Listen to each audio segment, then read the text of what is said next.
Ah.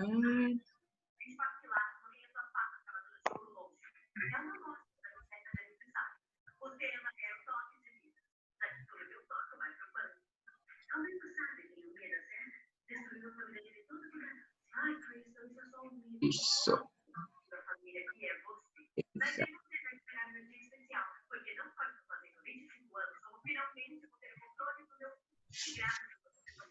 Vamos lá, meus queridos, como tá vocês dois? Léo, eu só vou te colocar você no mudo, meu amor.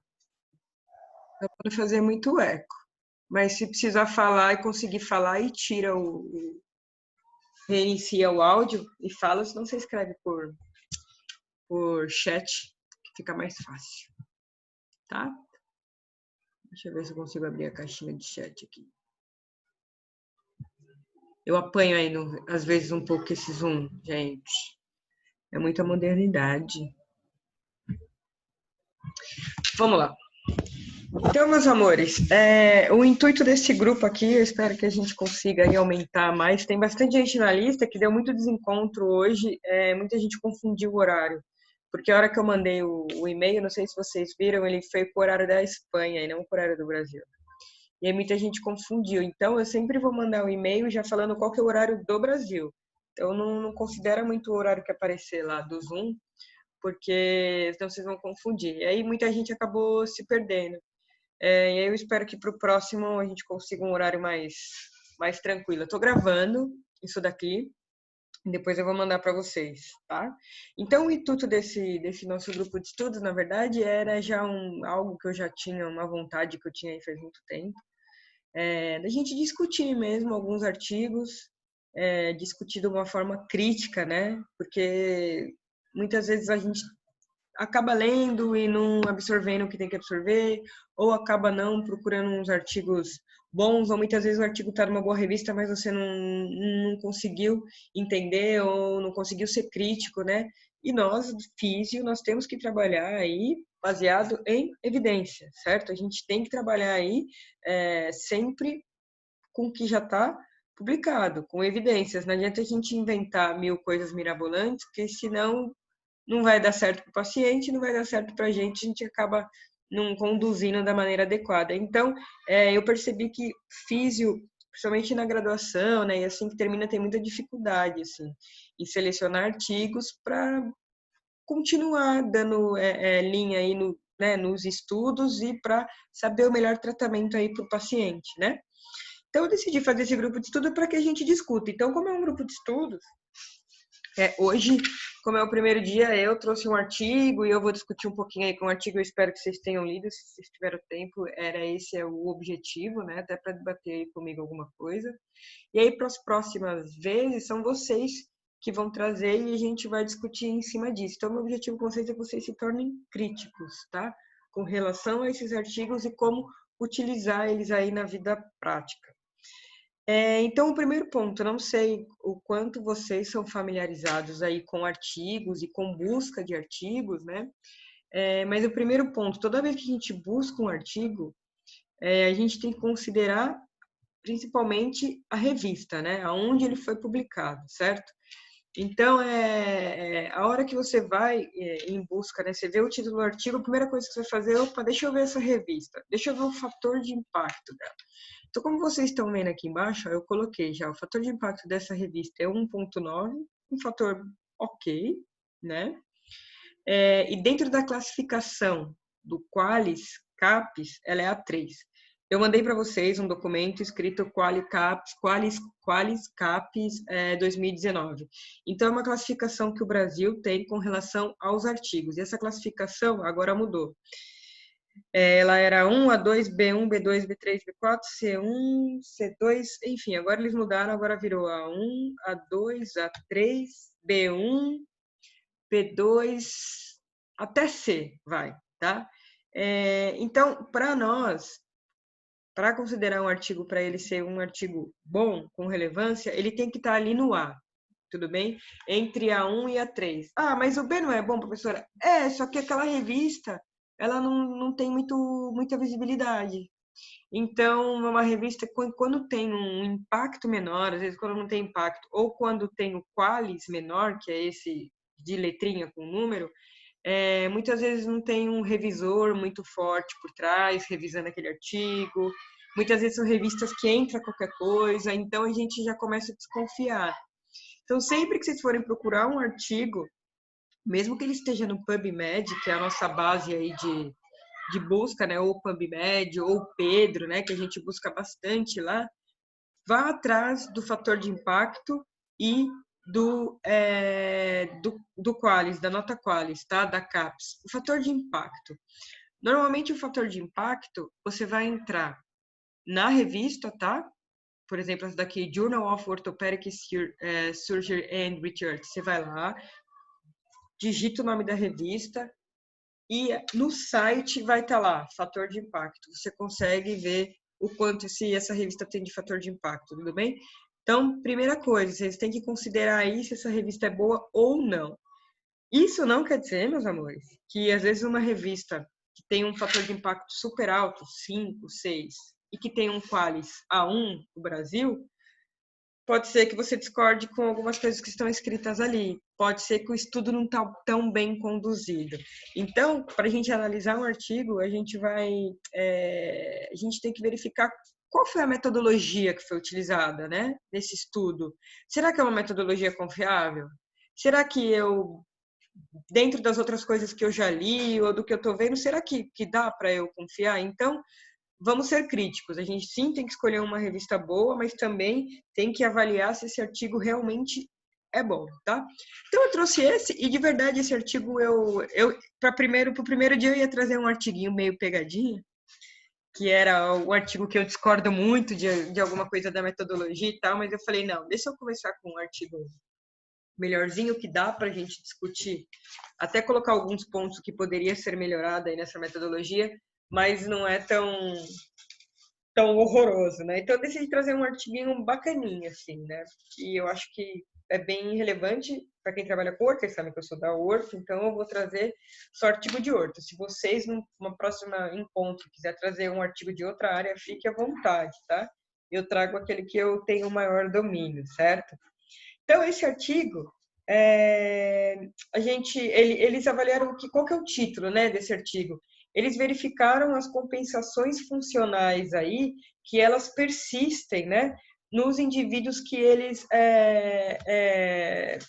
têm aí osteoartrite de quadril, tá? Durante um teste que a gente vai discutir aqui, que chama 5 Times Sit to Stand Test, tá? Um ano depois da artroplastia total do quadril. Então, o título foi esse, né? Verificar compensações finais aí persistentes, né, em indivíduos com osteoartrite de quadril, realizando esse teste, tá? Um ano depois da artroplastia total de quadril. Então, eu normalmente, para analisar um artigo, né, isso eu até discuto muito em sala de aula também, eu divido em alguns tópicos, tá? Os tópicos estão em inglês, infelizmente os artigos, né, os melhores artigos, eles são na língua inglesa ainda. A gente tem alguns artigos que até acabam sendo bons na língua portuguesa, mas aí vai para uma revista que não é tão boa, porque está só em português, então a gente acaba não tendo muito acesso. Então, infelizmente, a língua mãe é o inglês, então a gente tem que se habituar a trabalhar só com inglês. Então, vocês vão ver que eu trouxe tudo só em inglês. Obviamente, a gente vai discutir em português, mas eu trouxe todos os parâmetros aqui em inglês, tá? Então, quais são esses tópicos que eu avalio, né, para verificar se um artigo é bom? Vamos lá para o primeiro, né? Os primeiros dois tópicos. O primeiro, o título, né, desse estudo que eu procurei, que eu baixei, que eu pesquisei. Qual que é esse título? Eu acabei de ler para vocês, né? Esse título ele me resume o que esse estudo realmente está abordando. Então, voltando no título lá, né? Ele falou aqui no título das compensações funcionais que os indivíduos com OA de quadril realizando um teste depois de um ano de artroplastia total. E realmente o título é o que o artigo descreveu. É o que eu falo, a gente não pode ler somente o resumo, a gente tem que ler o artigo inteiro para poder fazer essa afirmação. Sim, esse título tem a ver realmente com o que o artigo me demonstrou, tá? 2, qual que é a hipótese do estudo? O que o cara trouxe de hipótese? Essa hipótese está nesse estudo?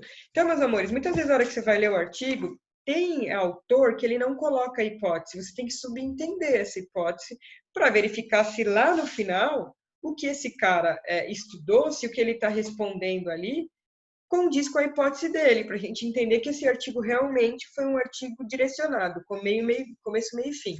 Muitas vezes não tem hipótese, e vocês logo no começo vocês acabam confundindo com objetivo, tá? Esse artigo que eu trouxe, ele está descrito a hipótese e ele está descrito o objetivo. Então, o objetivo normalmente é... O artigo tem o objetivo de avaliar, blá, blá, blá, blá, a hipótese. Será que se... a hipótese, a gente acredita que tal intervenção vá fazer diferença nesse paciente. Ou a gente acredita que tal intervenção não vai fazer diferença nesse paciente. É diferente o objetivo da hipótese, ok? Nesse estudo, sim, ele trouxe a hipótese, né? E qual que foi a hipótese que ele trouxe? Antes eu vou ler o objetivo para vocês, tá? Que eu estou aqui com ele aqui na minha mão. O objetivo deles foi avaliar se a trajetória do centro de massa é eficiente em determinar o movimento funcional, as compensações do movimento funcionais em indivíduos com osteoartrite de quadril, realizando esse teste, comparando isso com indivíduos saudáveis. Tudo bem? A hipótese dele, a hipótese do cara, a hipótese do autor, eles hipotetizaram aqui que esses indivíduos com osteoartrite de quadril vai apresentar uma diferença na trajetória do centro de massa. Então, quando a gente lê aqui, ó, ele hipotetiza que os indivíduos com osteoartrose de quadril vai apresentar um aumento do deslocamento contralateral do centro de massa desse paciente e um aumento da projeção para frente, tá? Do centro de massa desse paciente comparado ao controle, tá? E isso poderia ser reduzido, né, após a cirurgia, comparando pré e pós-operatório. Então, tudo isso, ele utilizou uma metodologia de avaliação, que é esse teste que a gente já vai conversar, tá? Então, a hipótese dele é que esses caras, antes da cirurgia, eles apresentam essa compensação, né, na realização desse teste, e após a cirurgia, ele acredita que se a gente comparar as avaliações, esses pacientes eles vão ter uma melhora. Então, essa é a hipótese do cara. Então, ele está fazendo esse trabalho, ele fez esse artigo para provar que essa hipótese é nula ou ela é verdadeira. Ou seja, sim, é isso que ele imaginava no começo, ou não, não é isso que ele imaginava no começo. Porque nem sempre a gente tem uma hipótese e ela é verdadeira. Muitas vezes a gente vai fazer um estudo e tem uma hipótese, chega lá no final do estudo, os resultados mostram pra gente que o que a gente estava imaginando não era. É um resultado também? É um resultado também. Então a gente fala que a hipótese é nula. Tudo bem? Então aqui nesse trabalho eles separaram a hipótese e eles separaram aí o objetivo, tá? Quantos sujeitos participaram? A gente tem que observar isso, né? Qual foi o número dessa amostra, desse estudo, né? Que tipo de paciente participou desse estudo? Teve critério de inclusão? Teve critério de exclusão? Vamos lá. Não precisa ler tudo, tá? Eu vou fazer um resumo para vocês. Então, meus amores, a princípio, eles iam ter 40 indivíduos participando desse estudo, tá? Que foram diagnosticados aí com osteoartrite de quadril, tudo bem? E aí, esse estudo, eles selecionaram esses 40 pacientes, tá? E esse estudo é um estudo que ele foi prospectivo, entre 2011 e 2015. O que é prospectivo? É quando a gente tem um acompanhamento temporal. Se fosse retrospectivo, seria, por exemplo, de 2011 para trás. Tudo bem? Então, é prospectivo. Então, eles iniciaram em 2011 e terminaram ali em 2015 com os mesmos pacientes. Tudo bem? Quais foram os critérios de inclusão para participar desse estudo? Os pacientes eles tinham que ter, o médico tinha que ser sugerido, eles tinham que ser escolhidos para realizar uma artroplastia total aí de quadril um mês antes da avaliação, tá? Ele tinha que conseguir caminhar pelo menos 10 metros, tudo bem? Sem utilizar nenhum Walking ID gente, em português, dispositivo auxiliar, tá? Então, esse paciente, eles foram avaliados, tá? Então, vamos imaginar que daqui a um mês eu vou começar esse estudo. Então, eles foram avaliados e aí o médico determinou que ele vai fazer a cirurgia de artroplastia de quadril total, tudo bem? E verificou que ele é capaz de caminhar 10 metrinhos ali, sem o uso de uma bengala, um andador ou alguma coisa desse tipo, tá? E os outros dois critérios de inclusão que normalmente a gente usa bastante no estudo é que ele entenda a informação verbal e ele consegue entender a informação escrita, porque eles têm que assinar um termo de consentimento, tá? Critérios de exclusão, os pacientes que não poderiam fazer parte desse estudo, né? São pacientes que eles tinham algum tipo de sido submetido a algum tipo de cirurgia no membro inferior prévio, né? Que não era essa, tá? Paciente com artrite reumatoide, com diabetes, com pacientes obesos, ou com qualquer outra dor lombar, ou qualquer outra alteração que pudesse afetar habilidade de caminhar. Então, aí os pacientes eram excluídos, tudo bem? Esses pacientes, eles foram selecionados em 2 hospitais diferentes, tá? Lá na Suécia, então, foram 2 hospitais, no quais tinham 5 cirurgiões, né, ortopedistas, tá? 3 num hospital e 2 em outro hospital, no qual fizeram essa seleção aí desses pacientes, tudo bem? Só que o que acontece, né? 40 foi o que iniciou. O tanto que realmente terminou esse estudo, porque vai perdendo ao longo do caminho, né? Foram 28. Então, no final disso tudo, eles compararam 28 pacientes que tinham osteoartrite de quadril e se submeteram à cirurgia com 21 pacientes do grupo controle. Tá? Então, começou 40, mas ao longo do caminho vai perdendo por diversas razões e terminou com 28, tudo bem? Então, dentro desse debate que eu falei para vocês, a gente já discutiu alguns dos outros pontos que eu me direciono aí no artigo, né? Como esses pacientes foram escolhidos, né, para o estudo. Então, a gente conversou lá do critério de inclusão, né? Teve uma avaliação médica para tudo isso, né? Quantos grupos tinham? Então, tinham 2 grupos, e que chamavam o grupo controle e o grupo artroplastia de quadril. Beleza? Como eles foram alocados, né, em cada grupo? É porque, normalmente, se é um trabalho randomizado, esse não é randomizado, tá? Se é um trabalho randomizado, ele é distribuído no grupo de forma randomizada, tá? O que é isso? A gente não vê, é meio que cego. Então, é um computador que distribui esses pacientes. Mas como aqui tem um grupo controle que não tem dor e um grupo que tem dor, não dá para ser randomizado, porque eles não são parecidos. Os 2 grupos eles só são parecidos com relação à idade, a peso, massa corporal, gênero, tá? Mas com relação a controle, eles não são, com relação a osteoartrite, aí eles não são comparáveis. Então, não deu para fazer randomizado nesse trabalho. Isso é um dos pontos fracos desse trabalho. Tudo bem? Então, qual foi a intervenção, né, desse trabalho?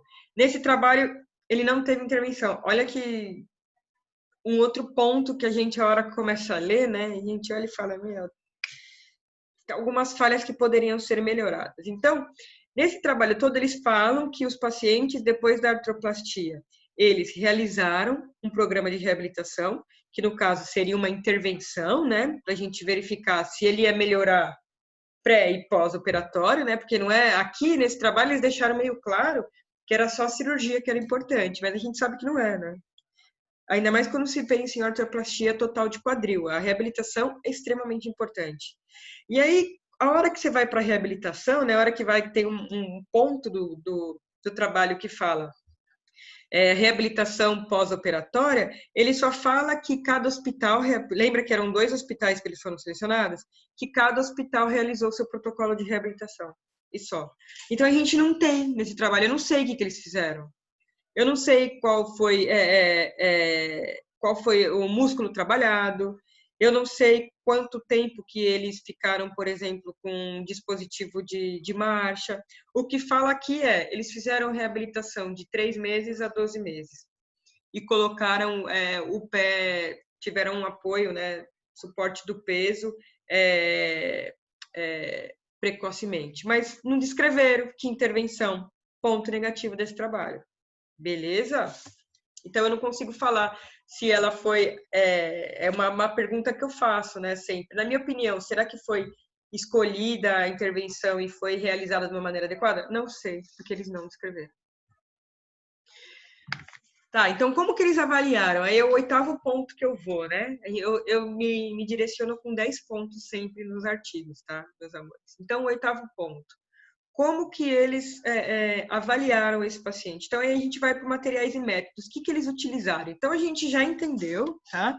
Que o cara quer comparar um grupo com osteoartrite de quadril, né? Que vai realizar a artroplastia total. Ele quer comparar o antes e depois, junto com o grupo controle ali, que tá ok, que não tem nenhuma alteração, tá? Então, o que ele vai avaliar para ver essa melhora, para ver esse antes e depois? Então, primeiro ponto aqui, né? Ele avalia aqui, ó, ele utiliza esse teste que chama The 5 Times Sit to Stand Test. O que é isso? Esse teste, meus amores, a gente usa bastante tanto para ortoplastia ortoartrite de quadril, quanto OA de joelho, tá? Então, o paciente, ele senta com as mãos aqui, ó, certo? Senta numa cadeira, tá? Com as mãos aqui, porque ele não pode ajudar com a mão na hora de realizar o teste, e ele vai levantar. Ele vai fazer isso 5 vezes, e você vai cronometrar. Beleza? Então, essa é uma mensuração que a gente faz. Por exemplo, após uma reabilitação, você percebeu que seu paciente ele tem uma alteração no quadril ou no joelho, e você percebeu que, por exemplo, ele tem uma fraqueza de quadríceps, ou ele tem uma fraqueza de glúteo, você fez toda uma avaliação antes, você percebeu que ele tem essas fraquezas musculares. Aí você vai fazer esse teste, verifica o tanto de tempo que ele demora para levantar e sentar 5 vezes, você vai trabalhar essa reabilitação no cara, certo? E aí depois de um tempo você vai repetir esse teste. E ele tem que ter aumentado a velocidade. Então é para isso que esse teste serve, tá? Então a gente chama de The 5 Times Sit to Stand Test, que em português seria as 5 vezes sentar e levantar. O teste de 5 vezes sentar e levantar. E é um teste funcional, porque a gente utiliza muito no dia a dia isso de sentar e levantar, sentar e levantar. Então, por isso que esse teste ele foi validado e foi escolhido para alteração de quadril e de joelho. Tudo bem? Então, o que eles fizeram? Eles fizeram o paciente realizar esse teste e eles filmaram, tá? Eles filmaram para fazer uma avaliação tridimensional do movimento desse paciente. Então, além de 5 vezes ele levantar e sentar, a gente contar o tempo, ele foi filmado. E foi filmado toda a biomecânica, tá? Então, esse levantar e sentar, eles dividiram em 4 fases. Então, eu tenho a fase que eu jogo meu tronco para frente, certo? E eu inclino meu tronco automaticamente, né? Eu vou ter uma flexão de quadril, eu desloco meu centro de massa e eu levanto. E para voltar, acontece a mesma coisa. Então, eles dividiram em 4 ciclos e fizeram uma avaliação biomecânica, tá? O outro questionário, eles utilizaram outra avaliação, eles usaram um questionário, né, que chama Hip Disability and Osteoarthritis Outcome Score, que é o HOS. Esse questionário foi validado para português, eu trouxe até aqui para vocês, ó, que esse é o artigo original, tá? Ele foi validado, acho que em 2014 que ele foi validado, eu não coloquei o ano. Então, a gente pode utilizar. Então, é um questionário que ele é dividido em algumas partes, né? Com algumas perguntas só. E aí, essas perguntas têm numerações. Então, essa numeração vai de 0 a 100, ou seja, 0 muito ruim e 100 é muito bom. Então, esse cara, por exemplo, você sente dor para caminhar? 50, mais ou menos, tá? Então, eles utilizaram esse teste, esse questionário também.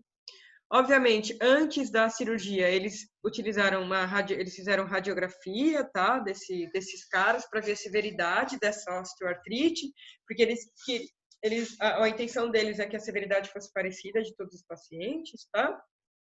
E, obviamente, a última intervenção, que foi a artroplastia total de quadril, que eles fizeram, enfim, existem várias maneiras de realizar aí a artroplastia, isso vai depender aí do médico, mas nesse caso aqui eles foram instruídos a realizar anterolateral, que é a entrada ali da cirúrgica, tá? Que é como ele vai abrir.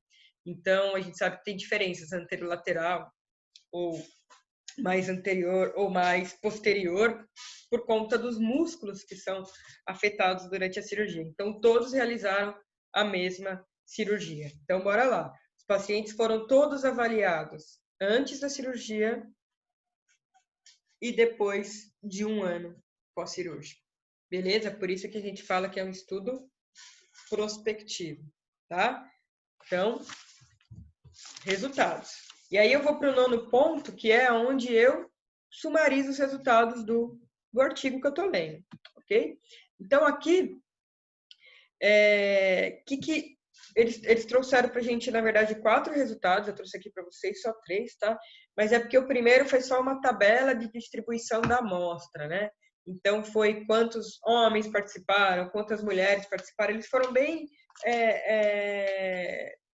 a amostra deles estava bem distribuída, tá? Então, teve metade homem e mulher, eles tinham mais ou menos a mesma idade, mesmo peso, então tava bem tranquilo. Tanto o grupo controle, né, que aquele grupo que eu falei para vocês que não tem nada, quanto o grupo pós-operatório, tá? Então, meus amores, aqui, ó, pro primeiro gráfico, tá? Que é essa aqui, que eu lembro que eu falei que eles dividiram em 4 ciclos aquela avaliação biomecânica. Então, a gente olha aqui em vermelho, pré-artroplastia, tá? Os pacientes antes da artroplastia, em verde, após a artroplastia, né? E 1 ano, né, após a artroplastia, obviamente, e em preto aqui, que seria o grupo controle, tá? Então, o que eles verificaram aqui? Ops, só tem mais 10 minutos. Se cair aqui, meus amores, eu vou ter que mandar um outro link para vocês, tá? Mas eu aviso. O que eles verificaram aqui? Então, eles verificaram que o paciente pré-artroplastia de quadril, que é o vermelho, obviamente, ele tinha um aumento, ó, tanto do deslocamento contralateral, né?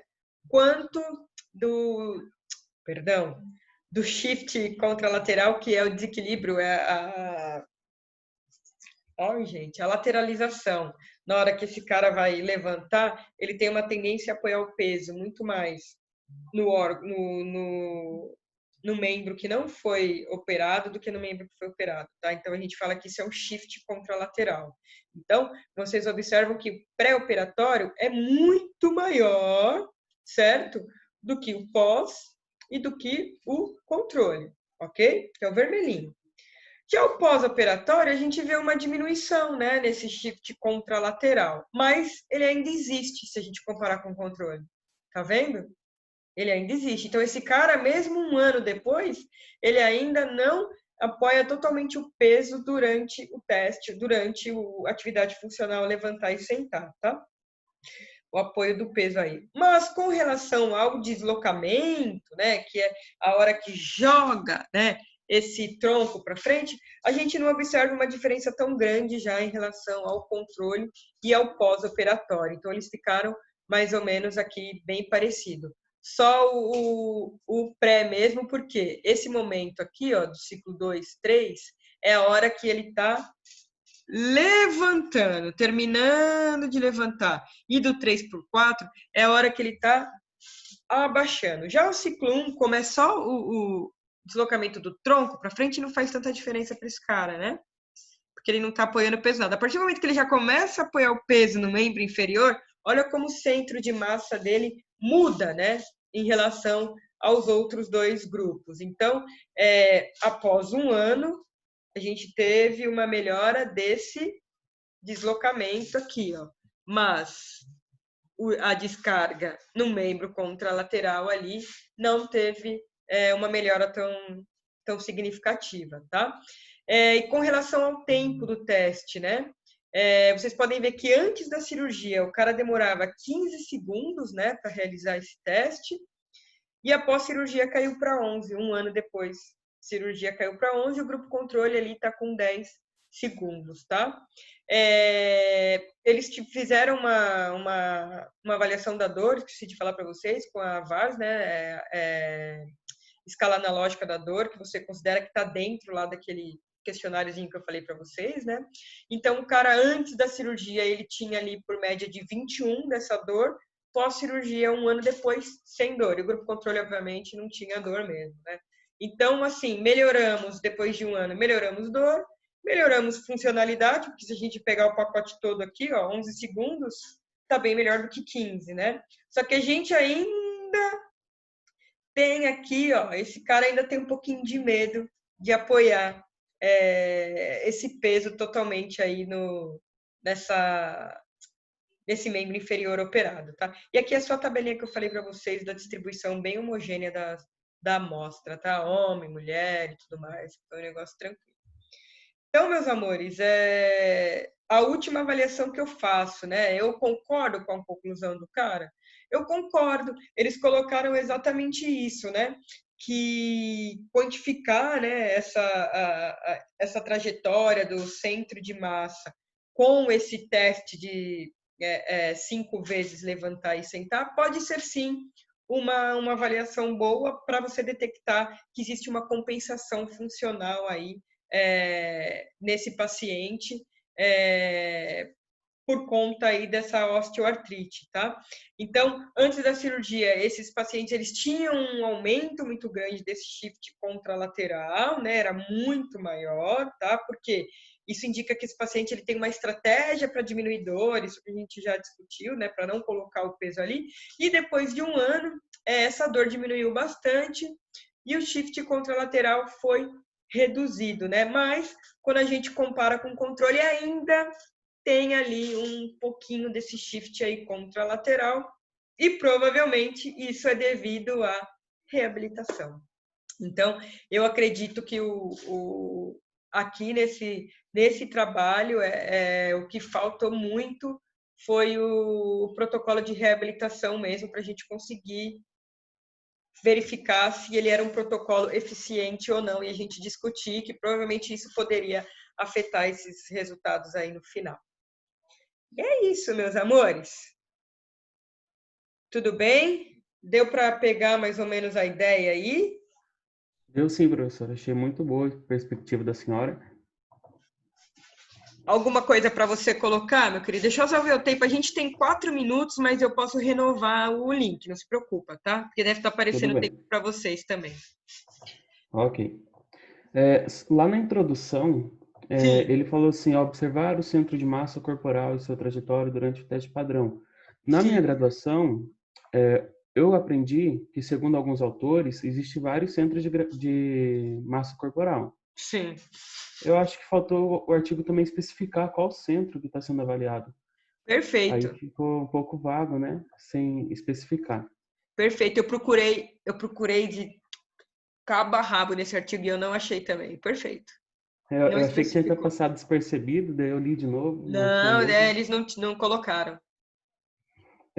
Ainda na introdução, falando lá da osteoartrite leve a grave do quadril, tinha que Sim. especificar também, né, essa graduação, qual que é grave, qual que é leve, porque no E, estudo ficou vago por conta de não ter essa classificação também, nesse ponto aí da osteoartrite.